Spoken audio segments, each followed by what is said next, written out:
back here with the East Chicago Semi-State Preview, Part 2. And we're going to kick this off at the 160-pound weight division.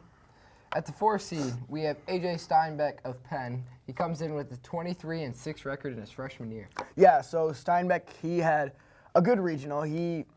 His match versus Linke, I thought that Steinbeck was going to take the win over Linke, and Linke came out and got the W, which surprised a lot of people there. But with seeing how they both have wrestled through this tournament, through the state run, I think that in the 3 and 4 spot, it's going to be Steinbeck and Linke either way, 3 or 4, 4 and 3. I don't know which one's going to be where, who's going to be who, but I think those guys are going to be right there at 3 and 4. All right, so with that prediction, we'll see which out of the 1 through 3 seeds is going to get kicked out, or who knows how it's going to end up. So at the 3 seed, we have Ryan Breedlove. He's of Hanover Central.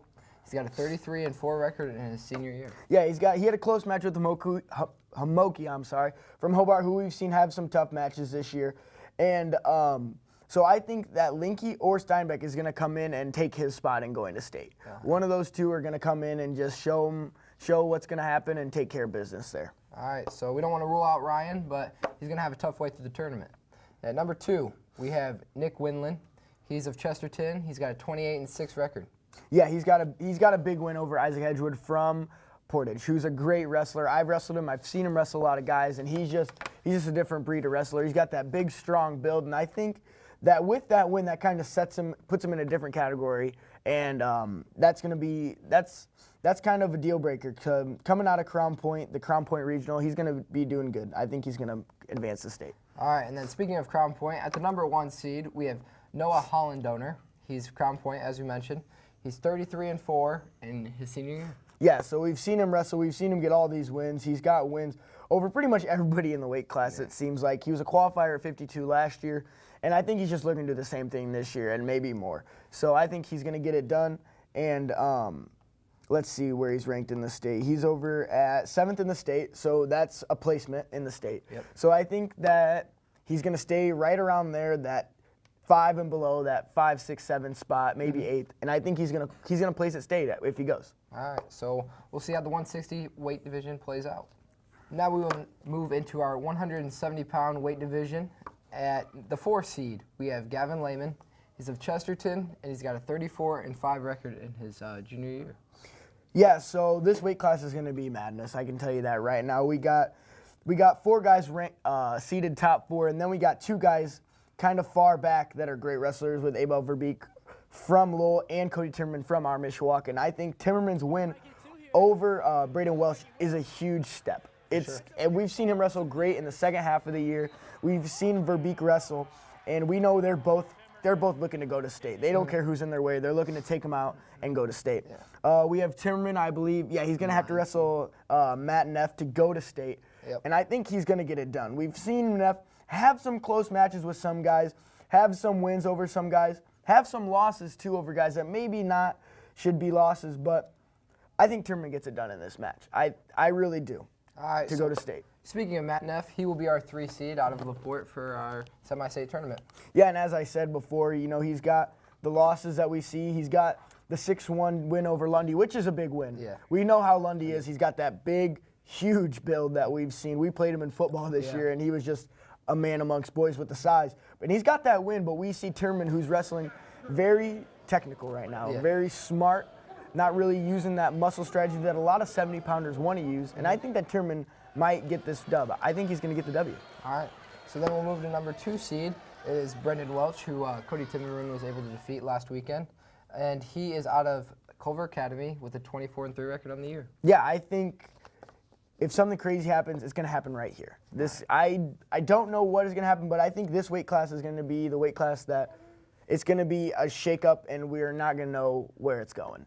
So we got Welsh, Neff, Lehman, and then Verbeek and Timmerman, and then we have Calhoun sitting at the top by himself. So, yeah, Calhoun from Plymouth, he's 39-0 in his senior year, and it'd be hard for me to imagine that he would not come out on top in the semi-state. Yeah, there's no way he's not coming out of this one with the W. We've seen him wrestle Timmerman in the regional finals, and we know how Timmerman wrestles. He's had a great season. He's a great wrestler. And then Calhoun goes out and gets the tech fall, and it's incredible how good he is. Yep. Of course, we know Calhoun will be moving on to go to Wisconsin next year and wrestle there. Yeah, So, absolutely. He's qualified 3 times for this tournament already as a freshman, sophomore, and junior. Now he's just looking to win it as a senior, I think. So that's what's going to happen, I believe. All right, so that finishes off the 170-pound weight class. So now we will move into the 182-pound weight class, and at the 4 seed, we will have Connor Barkett. He's of West Lafayette with a 40-1 record on the season. Yeah, he's got a big tech fall over Garland, which is great. As a sophomore wrestling in this 82-pound weight class, it's a big deal. You know, that's a tough weight class, and being ranked where he is great. I think this weight class with the top 4 seeding that we have, I think it's pretty accurate. Yeah. This one, there's not really going to be a shakeup anywhere, and I think who we have in the 4-3-2-1 spot is going to be exactly where they go and end up in the state tournament. All right, so at the 3 seed, we have Colin Kotowski. He's of Valparaiso with a 38-1 record. Yeah, so he qualified last year at 170 and now bumping up to 82. It's kind of a different weight class. We see guys like Graham Calhoun, like Cody Turman, like Abel Verbeek, who are good at 70, and then you got guys that are just different at 80. You know what I mean? I mean, Calhoun is that guy at 70, and then we got Joe Walker at 80, and we seen them go at it last year, and Walker ended up getting that win. Yeah. So we just know it's kind of a different weight class, you know, but I think that, again, being qualifier last year at 70 kind of puts him aside, and he'll get in as well. For sure. And at 2, we have Chris Walton of Maryville. He's got a 35-4 record in his senior year. Yeah, I think, as I said, he's got wins over guys that he needs to get wins over. He's got the 12-3 win over Stewart, which is a big win. And that again is going to put him in that spot to go because Stewart's in that 5 spot, and I think this is perfectly set up. These seedings are spot on. And then, as we expected, at the number 1 seed, we have Joe Walker of Mishawaka coming in with a 27-0 record. Yeah, as we've said before, Walker, he was a qualifier in 2018 at 152, and then last year he got 6 at 70. Mm-hmm. And we've seen Walker take a step. He's taken a huge step from last season, committing to Michigan to wrestle. Just pretty much all these wins, as you can see on this, is amazing. You know, he's got the win over the 3rd-ranked McCartney Parkinson. He won. It was a big win. The 11-3 win over him, and that's the 3rd guy in the state. And we haven't seen him wrestle Mason Winter though, and I think that's something we're gonna see in the state finals on Saturday night, and I'm excited for it. All right, so that does it for 182-pound weight class. So we'll now move into the 195-pound weight class. At the 4 seed, we have Brock Huber. He's of Warsaw Community. He's got a 32-7 record in his senior year. Yeah, so he's had a lot of close matches with everybody, it seems like, in this weight class. He's had good matches with everybody, winning most of them. Yeah. The majority of them, everybody under him, he's beat. Yeah. And I think he's going to come in, and finish in the 3rd spot. He's going to take 3rd at this tournament at the semi-state. But with the 3rd spot, we got Jack Hargan from Attica. Yeah. And what's his record? He's got 38-0 record. 38-0. And I think he's that draw against Eli Pack is going to be tough. Yeah, it's going to be a tough draw. We've seen Pack have a great year, wrestle great wrestlers, and then the match versus LaPlace was fantastic. We have LaPlace, who's ranked 2nd in the state behind Silas Allard from Shenandoah, he's going to Nebraska, which is great. And we got LaPlace right behind him, and then Pack, who seems like right on LaPlace's tail, because that match was fantastic. Yeah, for sure. And so I think that Pack is going to get 2nd. And Hubert's going to get 3rd, and then don't be surprised if Ben Call from Penn is going to stop in and get that 4th seed to go to state, and because his draw is fantastic, being at the top of the bracket. I think he's going to be the guy to make it to state, and every guy from this semi-state is going to come from the Penn Regional. All right. So at the 2 seed, as you mentioned earlier, Eli Pack of Culver Academy, he's got a 30-1 record. Yeah, and I think Pack's going to be right there with LaPlace in the finals. I think that's going to be another finals matchup we see. And I think that's enough said from these two because we've seen them wrestle a great match last week, and I think they're just going to carry it over to this weekend. All right. So before we finish off, we just want to mention our Mishawaka wrestler. He's our 1 seed, Jacob LaPlace from Mishawaka. Yeah, I think he's the definite, no question, stamp him in to go to state. He's had a fantastic year, qualifying his first 3 years of high school and trying to cap it off with that 1st place finish this year. He's going to have a tough match at state with Shenandoah Silas Allard. But I think LaPlace can surprise some people with how he wrestles. We've seen, for a 95-pounder, he's probably the fastest 95-pounder we've seen. He moves fantastic. Yep. And he's got experience at every weight class. He's wrestled at 38, 45, 82, and now 95. He's ready to take it to the next level and get it done. He's just committed to Indiana Tech, so I think he's going to get it done. All right, that does it for 195-pound weight class. So we'll now move into our 220-pound weight division, and we'll start off as the 4 seed. At the 4 seed, we have Jonathan Thomas of Mishawaka. He's got a 29-3 record. Yeah, so I'm excited for this weight class. This is going to be entertaining from top to bottom with those top 4 guys that we see. We have JT from Mishawaka, who's had a fantastic year.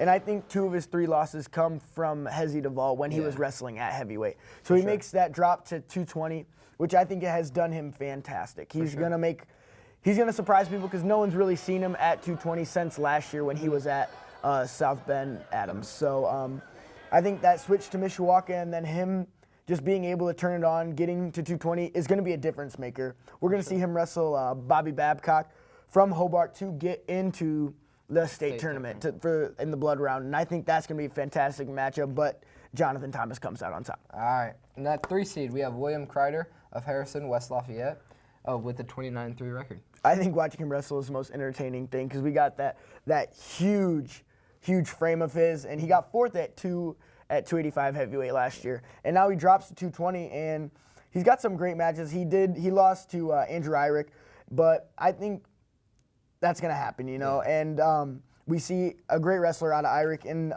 but Kreider, he got it done last year. He put on a show for a lot of people, and I think he gets it done once again and goes to state. All right.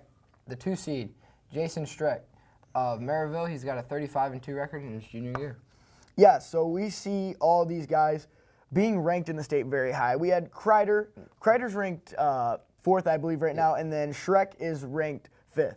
So I think we're going to see this is going to be a shakeup. I think that all 4 of these guys will go to state.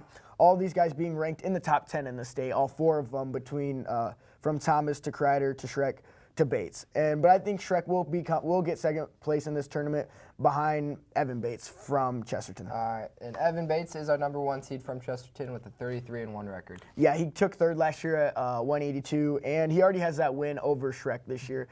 And I've seen him wrestle a lot of matches. I've seen him wrestle since we were little guys, and he's great. He turned it on at the right time in high school, and he's become fantastic.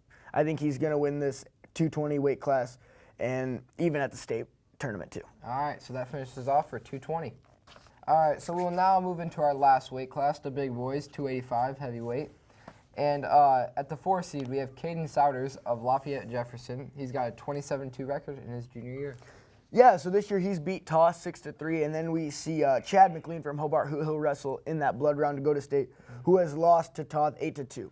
So with heavyweights, you never know what's going to happen with those guys. You never know who's going to land the throw, who's going to get caught in a throw. But I think that Souders is going to get this win over McLean to advance the state. All right, and then we'll move to the 3 seed. It's Sam Perez Jr. of Highland. He's got a 24-4 record in his senior year. Yeah, so he had to wrestle Damari Dancy from Portage in the regional finals. And as we know, that Dancy's a great wrestler, and losing him isn't, you know what I mean? Like, it isn't anything to be upset about. So I think he's also going to advance in that 3rd place spot. All right, and then we'll move to our 2 seed, a guy we've seen a lot of, Hezi DeVault from Penn. He's got a 36-2 record in his senior year as well. Yeah, Hezi has that win over Dancy already, that pin. He had the late pin over Dancy, which is huge. Like, getting a pin over a guy is definitely a huge confidence builder. Yeah. And I believe with Hezi's going to be in the state finals match. I believe so. And I believe it's going to be him and Dorian Keys from Brownsburg. Keys getting that first win, 1-0.